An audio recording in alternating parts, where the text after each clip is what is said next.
자, 그럼 본격적으로 10시에 전세 역전 시작해 볼 텐데요. 레몬리서치 김민수 대표 그리고 오늘 글로벌 파트너스 이성웅 이사 두 분과 함께 시작해 보도록 하겠습니다. 첫 번째 라운드, 첫 번째 종목부터 확인해 보시죠.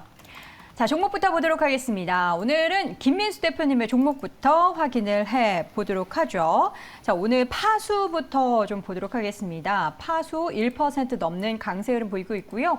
와, 이 종목도 지금 보니까 매물대를 좀 뚫어내는 그런 시도를 좀 보이고 있어요. 제가 기술적인 흐름을 잘 모르지만 이런 거는 좀 좋은 거 아닌가요? 네, 오늘 기반이 되는 게 이번에 2분기 실적 발표되고 눈에 팍 들어오는 섹터들 중에 하나가 파수. 팍 들어오다 보니까 파수. 네.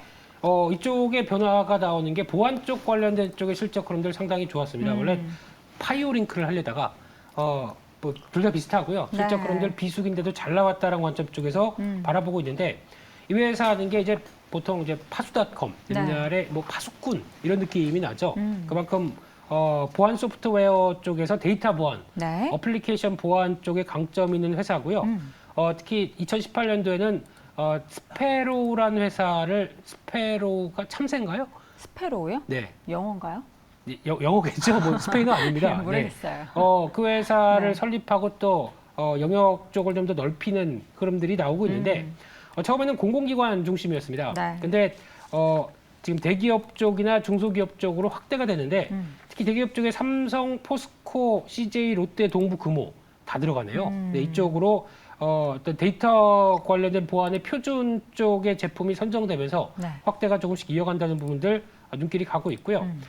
그런 쪽으로 봤었을 때 데이터 보안에 대한 사용 영역이 점점 더 커질 수밖에 없겠죠. 특히 이제 어떤 또 논리를 주장하시는 분들은 이 보안 섹터도 방산이다. 이런 쪽까지 얘기를 하고 있는데, 즉 사이버 전쟁도 보안의 한 영역으로 강조가 될 것이다. 라는 쪽으로 앞으로에 대한 수주나 그리고 또 그에 따른 기업들의 약간 비용이긴 하지만 만약에 압박이 나왔을 때 이를 또 어느 정도 커버를 해야 되는 쪽이면은 앞으로에 대한 소프트웨어 쪽의 관심이 방산 쪽으로도 연결됐을 때 나올 수 있는 변화다라고 얘기를 하고 있는 것 같은데요. 근데 이 회사가 보통 보면은 상반기는 되게 부진합니다. 근데 하반기 때 실적이 좀 보강되는 측면이 있는데 계절성이 있나요? 아무래도 있죠. 보통 기업들이 비용을 지불한다라고 하게 되면 하반기 때 좀 더 계약을 체결하고 나오는 부분들이 많은데 나머지는 약간 유지보수 측면 쪽의 매출이나 실적들이 발생하는데 그럼에도 불구하고 2분기가 흑자 전환했다는 쪽에서는 의미가 좀 있지 않나라는 생각이 들고 있고요.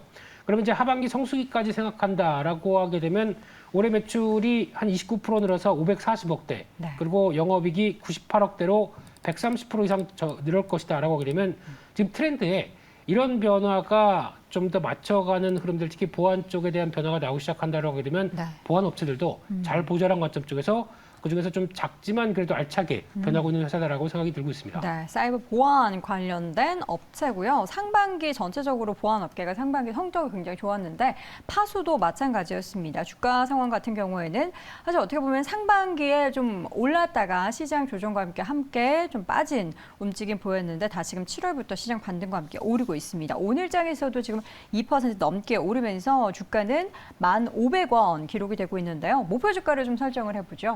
네, 일단 지금 패턴으로 보게 되면 앞서 차트 잘 보시는 우리 도지훈 앵커님께서 매물대를 돌파했다. 이건 단계식으로 올라간다. 맞는 거죠? 그래서 직전 고점 때 이제 돌파 시도하고 움직임 나온다 그러면 적어도 지난 다음 영역대로 들어갈 가능성이 높다고 바라보면서 목표가는 일단 13,000원대 부근 정도까지는 설정을 해도 오랜만에 회복세가 들어가면서 변화가 들어온다는 쪽에 포인트를 맞춰야 될 것 같고요. 직전 고점대 부근 정도입니다. 그리고 실적이 받치면 가겠다는 입장이고요. 손절가는 9,400원으로 말씀드리겠습니다. 네, 알겠습니다. 이렇게 해서 목표 주가 13,000원 제시를 해주셨습니다. 첫 번째 공략주 파수 확인을 해봤고요. 두 번째로 이성웅 이사의 첫 번째 공략주 확인해 보도록 하겠습니다. 자, 오늘 공략주는 한글과 컴퓨터를 제시를 해주셨습니다. 한글과 컴퓨터 현재 주가 확인해 보도록 하죠. 오늘 주가가 눌림목이 좀 있습니다. 7%대 하락하고 있고요. 어제 좀 많이 그동안 급등했던 부분을 오늘에서는 좀 차익 실험 물량이 좀 출회가 되는 것 같습니다. 한글과 컴퓨터 좀 급등과 좀 하락이 단기적으로 많이 나타나고 있네요. 네, 일단 뭐 개별적인 기업의 이슈라기보다 네. 이제 코스닥 150과 관련된 뭐 부분에 편입이 이슈가 있다 보니까 이 부분과 관련해서 수급이 유입됐다가 좀 빠져나오는 그런 현상이 나타나고 네. 있고요. 통상적으로 이 편입과 관련해서는 긍정의 요소 그리고 부정의 요소가 있습니다. 긍정의 요소 같은 경우는 편입 이전에 미리 그 패시브와 관련된 자금, 뭐 ETF라든지 그러한 부분에서 유입이 선행해서 있을 수 있고요. 반면에 부정적인 측면은 코스닥 150에 편입되게 되면은 이제 공매도가 가능한 그러한 권역의 위치를 하게 된다는 점에서 긍정, 부정의 점이 있는데 일단은 수급과 관련해서는 선행해서 유입이 될 수 있는 게 우선 되기 때문에 네. 저는 좀 긍정적으로 먼저 열고 봤고요. 다만 오늘은 조정이 나오고 있습니다. 이러한 조정 안에서 이제 투자자분들께서는 좀 고민이 되실 텐데 제가 그 한글과 컴퓨터를 말씀드리게 된 거는 이제 본업 같은 경우에서 기존의 소프트웨어군 같은 경우는 이게 멀티플을 10배 정도 받는 게 거의 제한적이었습니다. 그러한 멀티플을 대입을 해보고 이와 연결해서 신사업 같은 경우가 뭐 우주 사업 관련된 부분이 실제적으로 뭐 관련된 사업, 소프트웨어 뭐 이러한 군으로 연결해서 사업을 진행을 할 수 있기 때문에 네. 시너지 효과의 발생 가능성이 높다는 점에서 관심을 가져야 된다는 생각이겠습니다. 네, 한글과 컴퓨터 이제 단기적인 급등주의 하락은 이런 코스닥 150 편입 편출 관련된 수급 이슈로 움직이는 상황 속에서 지금 시점에서 오히려 눌림목은 매수의 기회로도 삼아볼 수 있는 거겠네요. 그러면 매수 적정 가격부터 좀 확인해 보죠. 지금 18,800원 정도 기록이 되고 있거든요. 네, 올해 그 이익과 연결해서 말씀을 네. 드리면 예상이익이 한 350억 원대입니다. 소프트웨어에서 플러스된 신사업, 뭐 우주라든지 그런 요소를 대입을 해봤을 때 일단은 현재 시가총액이 한 4,700억 원 수준이에요. 오늘 조정이 나와서 그 정도 수준인데 한 6천억 원 정도까지는 상승이 가능할 것으로 1차로는 예상을 하고 있습니다. 그렇다고 하면은 그 한 20% 이상의 상승 여력은 지금 남아 있는 구간으로 판단이 됩니다. 다만 이제 그 가격대를 통해서 접근을 할 땐 조금 더 타이트하게 접근을 할 필요가 있을 것 같습니다. 어제 주가가 떴다가 이런 식으로 조정이 나오고 그 단기평 쪽으로 수렴이 나온다고 하면은 18,000원대 초반에서는 반등이 가능하거든요. 적어도 오늘 같은 경우는 18,000원대 중반 같은 경우에서는 1차적으로 진입을 하고 뭐 하루 이틀 정도 반등에 대한 기대감을 부여를 해봐도 될 것 같습니다. 네. 매수가는 18,500원을 제시해드리고요. 네. 목표가는 24,000원입니다. 1차적으로 이 정도의 목표가를 삼고 대응을 할 필요가 있겠고 손절가는 매수가의 10%를 제시해드리겠습니다. 네, 알겠습니다. 첫 번째 공략주 한글과 컴퓨터 목표 주가 24,000원 함께 확인을 해봤습니다. 자, 이어서 두 번째 라운드로 넘어가 보도록 하죠. 첫 번째 공략주 확인해 봅니다. YMT, 여러분 익숙하시죠? 저희 증권광장 리포트 뚜껑 여러 번을 통해서도 8월 초에 이 종목을 리포트를 통해서 확인해봤습니다. 그때 뭐 기판형 극동박 그래서 발음이 굉장히 어려웠던 그런 기억이 나는데 그 후로 주가가 계속된 상승세로 최근에 어제 장대 양봉이 나타났습니다. 한 차례 좀 급등을 하고 나서 요거 아까운데 하셨던 분들 어떤 말씀을 해주실지가 더 궁금해집니다. 네.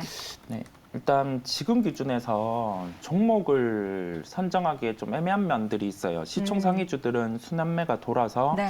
많이 상승을 해 있고 나머지 빠져 있는 종목들 또는 빠지고 나서 상승을 할 때 네. 새로운 모멘텀이 부각될 수 있는 종목들 위주로 한번 찾아야죠. 계속 고민을 해보고 있는데 YMT 같은 경우는 그 극동박과 관련된 사업이 전체적으로 2차 전지 부분을 사업을 하는 회사들이 있고 그다음에 이게 그 기판이라든지 그러한 부분에 대응할 수 있는 회사들이 있는데 공통적으로 지금 수요처 같은 경우는 확보가 된다고 하면은 실적은 확실히 달라질 수 있습니다. 네. 다만 그 이전에 이슈가 되었던 점은 2차 전지와 관련된 동박 기업들 같은 경우는 전기료 인상에 따라서 조금 실적은 부정적이었어요. 다만 뭐 이게 기판과 관련된 동박 사업 같은 경우는 일본 회사가 거의 독점을 하고 있습니다.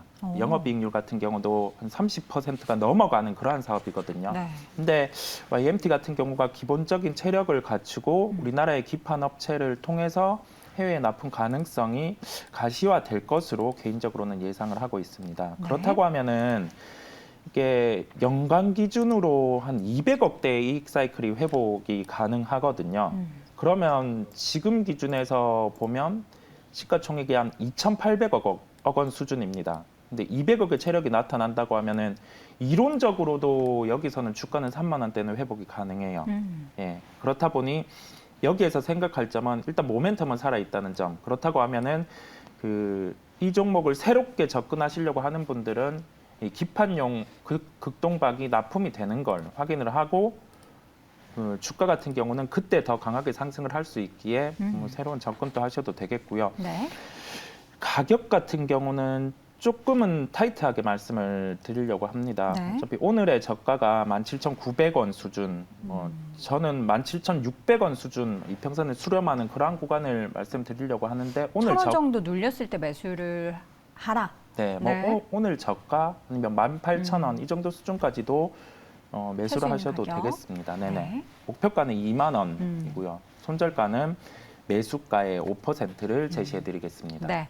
자, 기판용 극동바 관련한 시장은 계속해서 확대가 되고 있는 가운데 수혜를 받을 수 있는 YMT를 확인을 해봤고요. 어제 11%대 올랐는데 오늘도 장중에는 좀 음봉전환하기도 했지만 지금은 계속된 상승 흐름 유지하면서 2%대 상승세 보이고 있습니다. 목표 주가 좀 타이트하게 2만 원으로 제시를 함께 확인을 해봤습니다. 자, 이번에는 두 번째 라운드 두 번째 종목 김민수 대표의 종목 확인해 볼까요?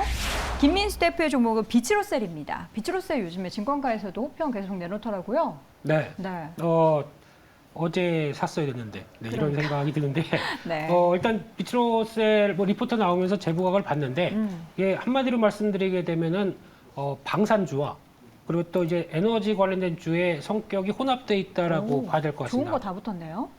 그러니까 이렇게 움직이지 않나 싶은데 네. 그래서 반응이 나오고 있지만 앞으로가 어떻게 될 것이냐 여기가 제일 중요할 것 같은데요. 일단 리튬 1차 전지입니다. 저희가 2차 전지만 알고 있는데 1차 전지는 그래가지고 한 번 만들어 놓으면 쓰고 폐기해야 되는 버리는. 이런 쪽이죠.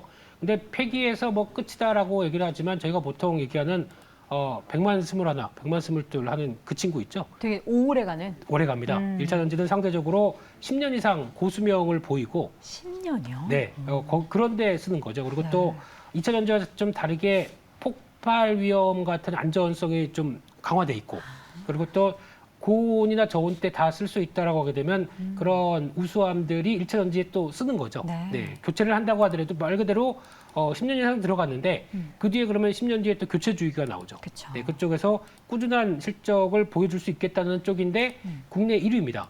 시장 점유율 80% 가까이 돼 있고요. 네.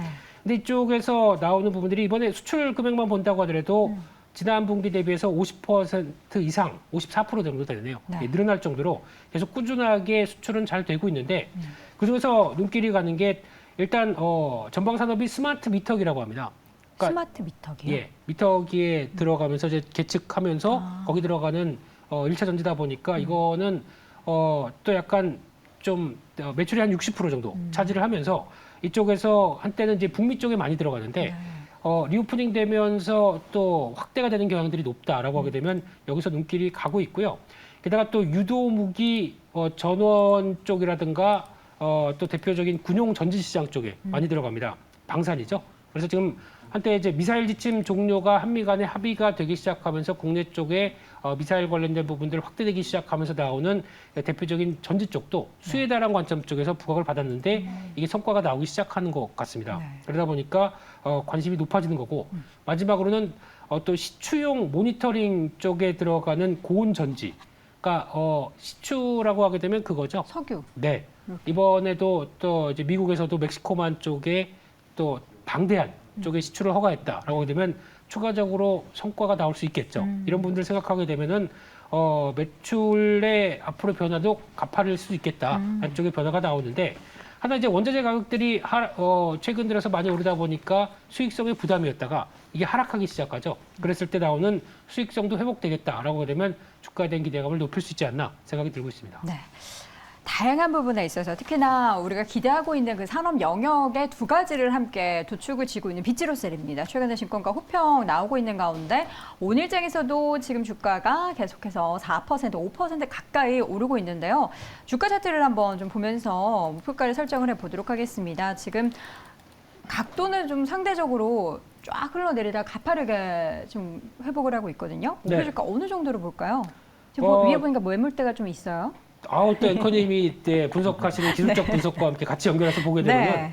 한번 거래 강하게 들어오면서 1차 상승했고 지금 매물대 돌파하기 위해서 2차 상승이 준비되는 과정이죠. 거래 늘어납니다. 네. 좋은 걸까요? 나쁜 걸까요? 거래가 늘면 좋은 거 아닙니까? 돌파 빡!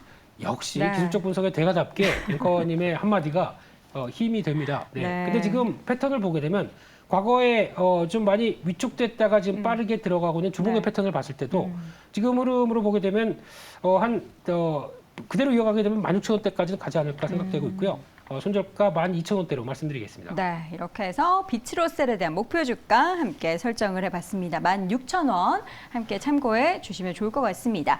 자, 이어서는 세 번째 라운드로 넘어가 보도록 하겠습니다. 세 번째 라운드 첫 번째 이성홍 이사의 종목은 조광 페인트 보도록 하겠습니다. 오늘장 이제 보합권인데요. 단기적인 상승 이후에 지금 굉장히 장중의 변동성이 심한 종목입니다. 어떻게 보면은 지금 굉장히 잘 버텨내고 있다 정도로 볼 수도 있을 것 같은데 8,140원 기록되고 있는 조광 페인트의 투자 포인트는 뭐가 될까요?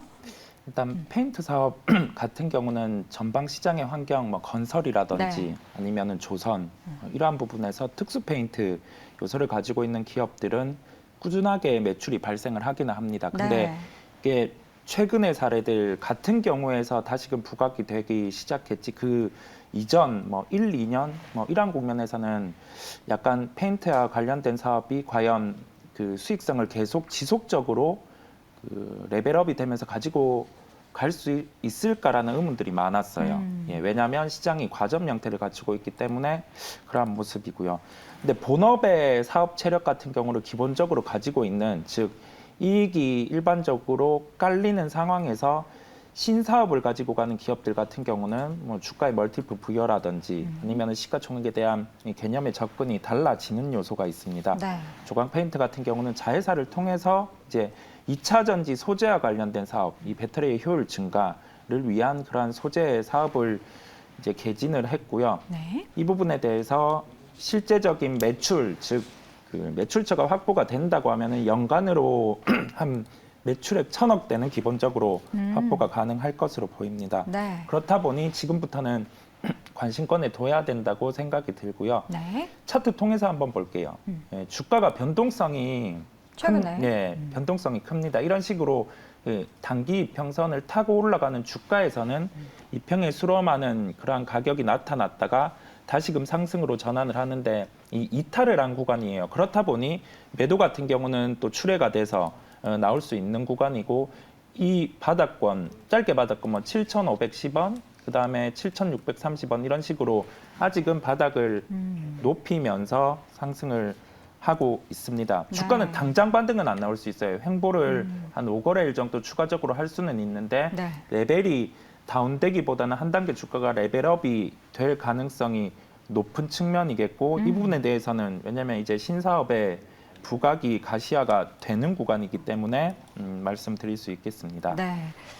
목표 주가를 설정을 그럼 해볼 텐데 목표 주가를 어느 정도로 보고 좀 접근을 해볼까요? 그냥 목표 주가 같은 경우는 1차적으로는 좀 네. 타이트하게 잡았습니다. 최근에 고점 부근인 8,470원. 너무 단기적인 공략주로 제시해 주신 것 같은데 그럼 1차적으로는 그 정도고 2차로 봤을 때는 어느 정도로 볼까요? 2차로는 최근 전고점 한 11,300원 정도까지도 오. 가능할 것으로 보입니다.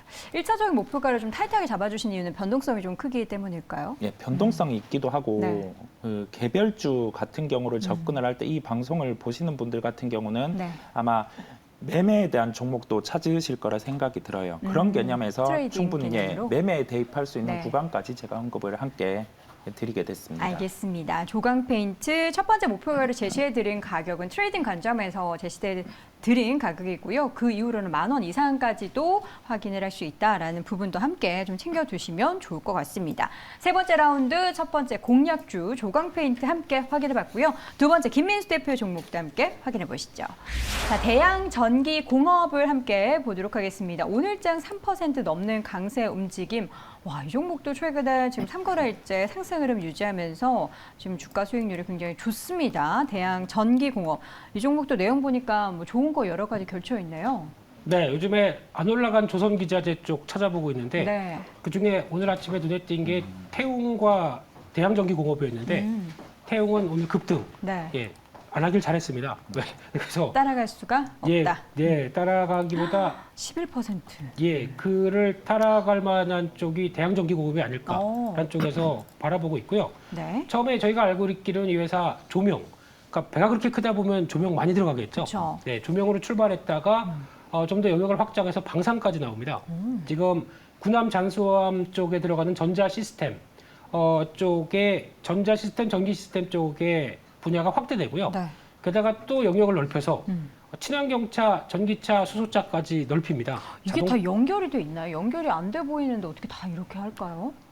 회사가 그러니까 하나 이제 본업을 갖다 보니까 거기서 영역을 확대하겠다는 얘기를 특히 지난 2020 작년이죠. 나왔던 IR북을 보다 보니까 이 센서 쪽, 자동차용 센서 쪽으로 확대한다는, 그래서 돈을 벌어서 유보율이 좀 꽉 차 있으니까 이걸 가지고 또 다음으로 연결하는 이런 과정들이 그래도 신사업으로 영역을 확장해 나간다. 네. 근데 본업이 잘 안 되게 되면 이게 못하는 거죠. 그쵸. 근데 이게 지금 늘어간다는 얘기는 괜찮지 않나 생각되고 있는데, 그런 쪽에서 저희가 보통 얘기하는 MEMS 반도체 기술을 활용해서 압력 센서 쪽으로 들어가는 쪽까지 확장되는 게 가장 눈길이 가고 있고요. 네. 그러다 보니까 수소차 압력 탱크용 압력 센서 이쪽도 이제 성과가 나오는 부분들인데, 게다가 또 전기차용 회생 제동 시스템 쪽의 센서 같은 경우는 엔진 브레이크 역할을 합니다. 근데 매출이 나오기 시작하더라고요. 그리고 또 중요한 게 ESC 센서 같은 경우도 거의 일본에서 들어가던 거를 국산화를 완성을 했습니다. 네. 현재 지금 이쪽에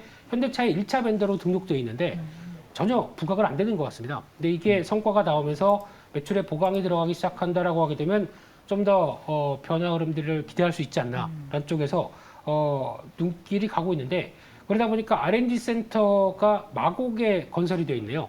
그래서 지금 매출액의 6.3%는 계속 연구 개발에 들어간다. 앞서 앵커님 말씀하셨듯이 새로운 영역으로 들어갈 때 일단 돈을 쏟아부어서 이제 성과를 내기 시작하는 단계들이 이어진다라고 하게 되면 기대감이 좀 이어지지 않나 생각되고 있고요. 네. 그동안에 조선업황이 안 좋다 보니까 실적 자체는 많이 위축됐겠죠. 2분기도 실적이 별로 안 좋습니다만 그래도 수주 받아서 성과 나오기 시작한다라고 하게 되면 조선업황을 필두로 해서 확장되는 영역에 대한 기대감은 좀 높지 않나라는 쪽에서 조선기자재 쪽의 확장세를 계속 체크하는 네. 가운데 변화라고 봐야 될 것 같습니다. 이 대양전기공업 같은 경우에는 일단 본업에서 돈을 잘 벌고 있고 그 돈 번 걸로 돈 되는 신사업에 계속 투자해서 관련한 기대감을 계속해서 갖게 하는 그런 종목인 것 같습니다. 단기적으로 지금 주가가 7월 바닥권에서 시작해서 지금 14,000원대 후반까지 회복을 했는데 목표 주가 그럼 여기서 어느 정도로 잡아볼까요? 네, 이런 패턴이라고 하게 되면 네. 이제 어차피 조선기자재 쪽은 실적에 대한 기대감이 가장 크겠죠. 네. 그래서 그 부분과 함께 같이 영향을 끼친다라고 하게 되면 주가가 그동안 많이 빠졌습니다. 그래서 최근에 올라온 게 많이 올랐다고 보겠지만은 아직까지는 변화까지 이어진다라고 봤을 때 약 한 17,000원대 부근 정도까지는 한번 레벨업을 시도하지 않겠느냐라고 바라보고 있고요. 네. 조절가는 12,500원으로 말씀드리겠습니다. 네, 목표 주가 17,000원, 매수가는 14,000원 부근까지 함께 확인해 주시기 바랍니다. 자, 이렇게 해서 오늘도 10시에 전세역전 6종목 확인해 봤습니다. 글로벌 패트너스의 이성홍 이사, 레몬리서치 김민수 대표 두 분과 함께했습니다. 고맙습니다. 감사합니다.